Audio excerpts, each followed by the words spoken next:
வருகின்ற சட்டமன்ற தேர்தலில் பாட்டாளி மக்கள் கட்சி சார்பிலே விருப்ப மனு கொடுத்தவர்களுக்கு இன்றிலிருந்து நேர்காணல் எங்களுடைய அலுவலகத்தில் நடைபெற்றுக் கொண்டிருக்கிறது.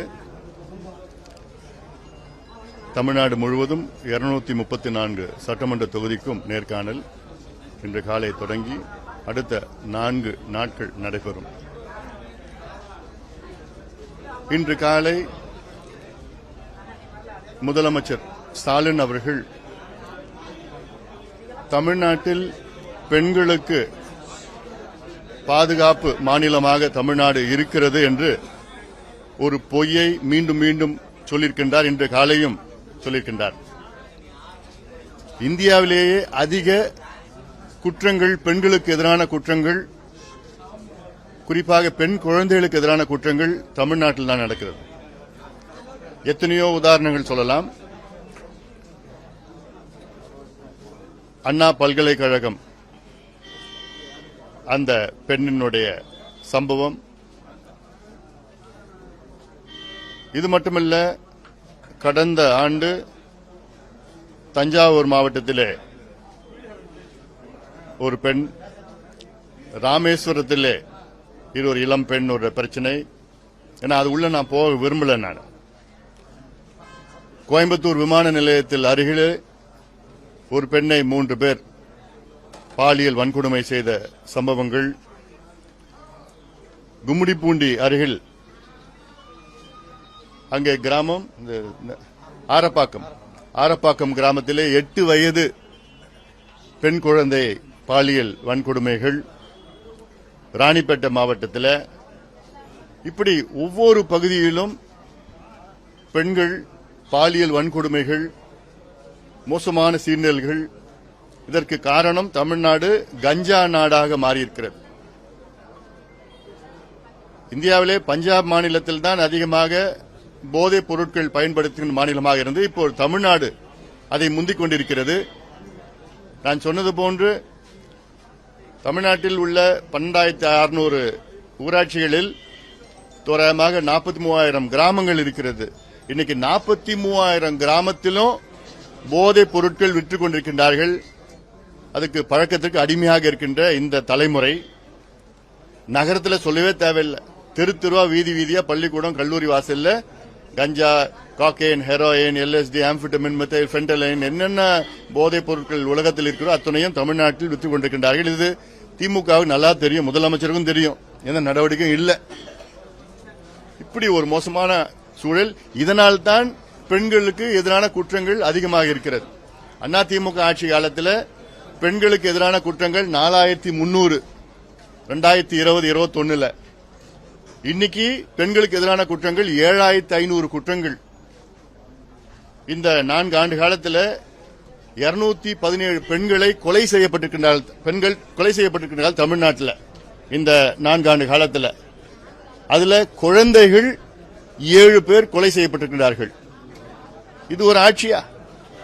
சட்டமும் கிடையாது, ஒழுங்கும் கிடையாது, எதுவுமே கிடையாது. ஒரு பொய்ய மீண்டும் மீண்டும் நல்லா இருக்குது, பெண்களுக்கு பாதுகாப்பு இருக்கு, இப்படிலாம். ஒரு பக்கம் சாராயத்தை கொடுக்கறீங்க. பொங்கலுக்கு அப்போ 850 கோடி ரூபாய் மது விற்பனை இந்த 3 நாள்ல. நீங்க கொடுத்த 3000 ரூபாய் இந்த கையில கொடுத்து இந்த கையில வாங்கிட்டீங்க. உங்களுக்கு கொடுத்த 3000 ரூபாய் எல்லாமே டாஸ்மார்க் வந்துடுச்சு, அவ்வளவுதான். அப்புறம் என்ன ஆட்சி பண்றீங்க? என்ன நிர்வாகம் பண்றீங்க? பொய்ய சொல்லிட்டு இருக்கிறீங்க.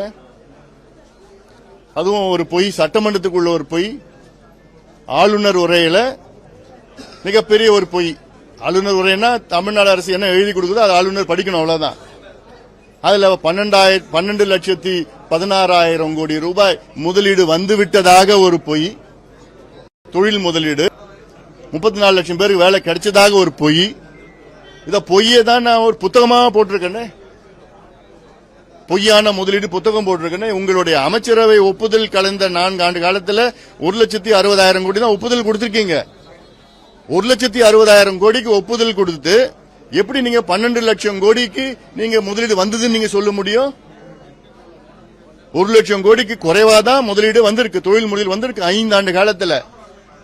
விழுக்காடுல பாத்தீங்கன்னா வெறும் 8.8% தான். ஆனா சொல்றது எல்லாம் வந்துடுச்சு, நாங்க வாக்குறுதி நிறைவேற்றிட்டோம், எல்லாம் தொழில் முதல் வந்துடுச்சு, 50 லட்சம் பேர் வேலை வந்துடுச்சு. என்ன வேலை வந்துடுச்சு? என்ன முதலில் நிறைவேற்றினீங்க? இதெல்லாம் இன்னி மக்கள் நம்புற நிலையில இல்ல. அதனால இப்போ சமீபத்தில் நடந்த பிரதமர் அவர்கள் தலைமையில் அனைத்து இந்திய அண்ணா திராவிட முன்னேற்ற கழகத்தின் தலைமையிலான தேசிய ஜனநாயக கூட்டணி மிகப்பெரிய ஒரு மாநாடு பொதுக்கூட்டமா நாங்க நடத்தினோம். ஆனா மாநாடாக அமைஞ்சது. அதன் பிறகு இன்று தமிழ்நாட்டில் மிகப்பெரிய ஒரு மாற்றம் நடந்திருக்கிறது. மக்கள் எங்கள் மீது நம்பிக்கை மிகப்பெரிய அளவில் வைத்திருக்கின்றார்கள். இந்த ஊழல் ஆட்சி, மக்கள் விரோத ஆட்சி, திமுக ஆட்சியை தூக்கி எறிய மக்கள் முடிவு செய்து விட்டார்கள். இன்னும் எங்க கட்சி கூட்டணியில எங்க கூட்டணிக்கு இன்னும் பல கட்சிகள் வர இருக்கிறது. இப்போ எங்களுக்கு அதிக வேகமாக எங்களுடைய கூட்டணி நகர்ந்து வேகமாக சென்று கொண்டிருக்கிறது. திமுக மீது மக்கள் நம்பிக்கை மிகப்பெரிய அளவில் இழந்து விட்டார்கள். இப்போ அது மிகப்பெரிய ஒரு அலையாக தேர்தல் நேரத்தில் ஒரு பேரலையாக திமுக ஆட்சியை கவிர்க்கின்ற வகையில், மாற்றுகின்ற வகையில் ஒரு பேரலையாக மாறி வருகிறது. அதை நான் பார்த்துட்டு இருக்கிறோம். மிகப்பெரிய அளவில் எங்களுக்கு வரவேற்பு இருக்கிறது. அதனால என்ன திமுக எவ்வளவு பொய் சொன்னாலும் அதை நம்ப முடியாது. இப்போ நேற்று கூட ஒரு அறிக்கை விட்டுருந்தேன். அதுல இப்போ நெடுஞ்சாலைத்துறையில இப்ப திடீர்னு பார்த்தா 2000 கோடிக்கு டெண்டர். அந்த நிதி எப்படின்னா வருகின்ற அடுத்த ஆண்டு 2026-27 ஆண்டுக்குள்ள பட்ஜெட்ல முன்கூட்டியே அதுல இருந்து அந்த பட்ஜெட்ல இப்ப எடுக்கிறாங்களாம். எடுத்து இப்ப அவசரமா 2000 கோடி செலவு பண்ணது என்ன அவசரம்? தேர்தல் அறிவிப்புக்கு இன்னொரு 2 வாரம் 3 வாரம் தான் இருக்கு. இப்ப என்ன அவசரம்னா கொள்ளடிக்கிறதுக்கு தான், பணம் சம்பாதிக்கிறதுக்கு, கொள்ளடிக்கிறதுக்கு தான் அவசரமா 2000 கோடிக்கு டெண்டர் வர்றாங்க. உங்களுக்கு டெண்டர் விடுறது அருகதே கிடையாது. டெண்டர் நீங்க விட்டு எப்படி செலக்ட் பண்ணி யாருக்கு கொடுக்க போறீங்க? என்ன அந்த முன் பணம் வரணும். அதுக்காக தான் இந்த தேர்தல் செலவு பண்ணணும்னு சொல்லிட்டு அதுக்காக தான் கொள்ளை அடிச்சிட்டு இருக்காங்க. எல்லா துறையிலையும் கொள்ளை நடந்துட்டு இருக்குது. நான் அன்னைக்கே பட்டியலிட்டேன். நான் நகராட்சியில 888 கோடி ரூபாய், பொறியாளர்கள் நியமனம் செய்யறதுல கொள்ளை அடிச்சிட்டு இருக்கிறாங்க. அதாவது ஒப்பந்தம் போடுறதுல 2000 கோடி ஊழல். அதாவது பணி இடமாற்றம், டிரான்ஸ்பர்ல 366 கோடி ரூபாய் ஒரே மாசத்துல. அதுவும் எல்லாமே அமலாக்கத்துறையை வச்சிட்டு இருக்காங்க. மணல் கொள்ளையில ஊழல், தாது மணல்ல இருந்து கனிம வள கொள்ளையில ஊழல், டாஸ்மார்க்ல இருந்து டாஸ்மார்க் பாட்டில இருந்து ஊழல், எல்லாமே அன்றாட பள்ளிக்கரணை சதுப்பு நிலத்துல 2000 கோடி ஊழல். எல்லாமே ரொம்ப மோசமான ஒரு சூழல் இருக்கு. அதுல நிச்சயமா மக்கள் பார்த்துட்டு இருக்காங்க. கேள்வி என்ன இருக்கா?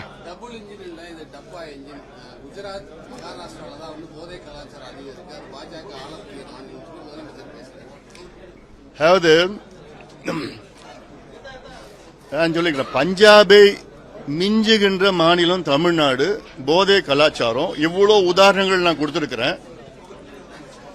இது போன்ற உதாரணங்கள் வேற மாநிலத்தில் கொடுக்க முடியுமா? முதலமைச்சரால் கொடுக்க முடியுமா? ஏதாவது கொடுக்க முடியும், உதாரணங்கள் கொடுக்க சொல்லுங்க. இப்ப நான் இவ்வளவு உதாரணங்கள் கொடுத்துட்டு இருக்கிறேன்ல. இப்ப சமீபத்தில் பாத்தீங்கன்னா அவர் பேர் சாதிக், அவர் ஜாஃபர் சாதிக்னு ஒருத்தரை பிடிச்சாங்க. அமலாக்கத்துறையில டெல்லியில இருந்து பிடிச்சாங்க, நார்கோட்டிக் பியூரோல பிடிச்சாங்க. பிடிச்சு பார்த்தா விசாரணை பார்த்தா தமிழ்நாட்டில் ஜாஃபர் சாதிக் 3000 கோடிக்கு போதை பொருள் வித்திருக்கிறார். இவர் யாருன்னா திமுகவுடைய உறுப்பினர் மட்டும் இல்ல, திமுகவுடைய அயலக தலைவர், அயலக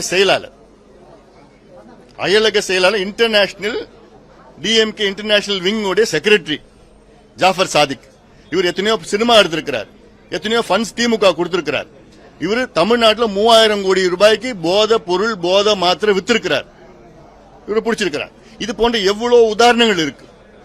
இன்னைக்கு போதை கலாச்சாரம் நான் மட்டும் சொல்ல வேண்டாம்.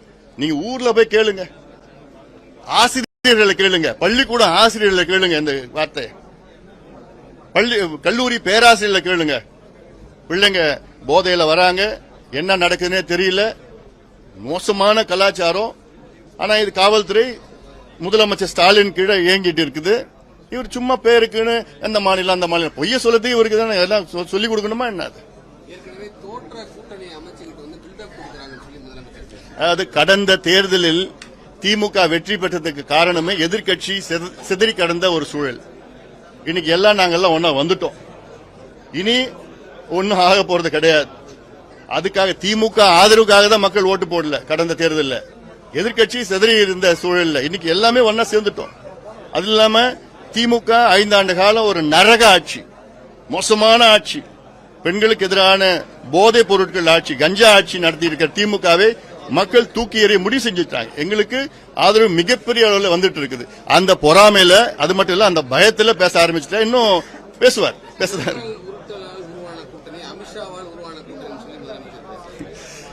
இது ஏதாவது அந்த பயத்துல பேசுறது தான் இதெல்லாம்.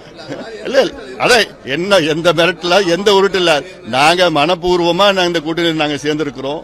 எங்க நோக்கமே, நாங்க சேர்ந்த நோக்கமே இந்த மோசமான ஊழல் செய்கின்ற, மக்கள் விரோத கஞ்சா விற்கின்ற திமுக ஆட்சியை வீட்டுக்கு அனுப்பணும், அகற்றணும்.